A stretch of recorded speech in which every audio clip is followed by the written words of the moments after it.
তার মার উপরে ক্ষিপ্ত হয়ে শেষ পর্যন্ত মা দিবসেই তার মাকে এই পৃথিবী থেকে সরিয়ে দিল।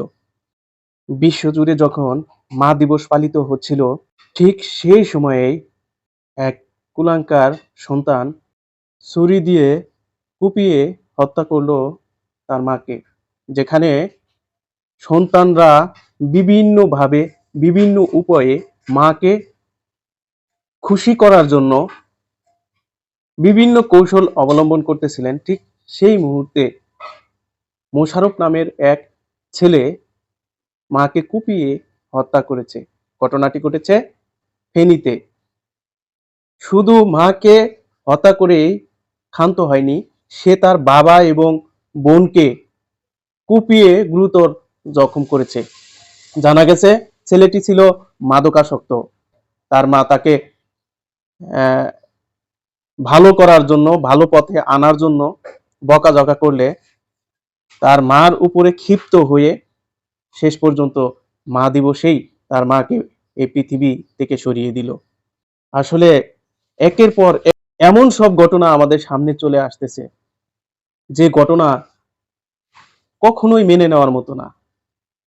যে মা এত কষ্ট করে সন্তানকে বড় করেছে, নৃশংসভাবে হত্যা করলো সন্তান, এটা কি মেনে নেওয়ার মতো?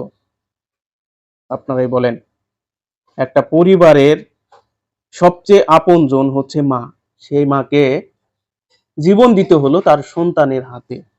দুনিয়াতে যেমন মার তুলনা হয় না, আখিরাতেই মায়ের পায়ের নিচে সেই সন্তানের বেহেশত রেখেছেন মহান আল্লাহ তাআলা। আর সেই মাকে ছুরি দিয়ে জখম করে কুপিয়ে তাকে হত্যা করে দুনিয়া থেকে বিদায় করে দিলেন। আসলে নেশাগ্রস্ত হয়ে নেশার বর্তমান যে প্রকোপ, মাদকাসক্তর বর্তমান যে প্রকোপ, এই মাদকাসক্ত হয়ে মানুষ কি করছে সে নিজেই বুঝতে পারতেছে না। আসলে এই মাদক থেকে আমাদেরকে, আমাদের দেশকে বাঁচাতে হবে। তা না হলে ভবিষ্যতে আরো এর চেয়ে ভয়ঙ্কর দৃশ্যগুলো আমাদের সামনে আসবে, দেখতে হবে এবং পড়তে হবে।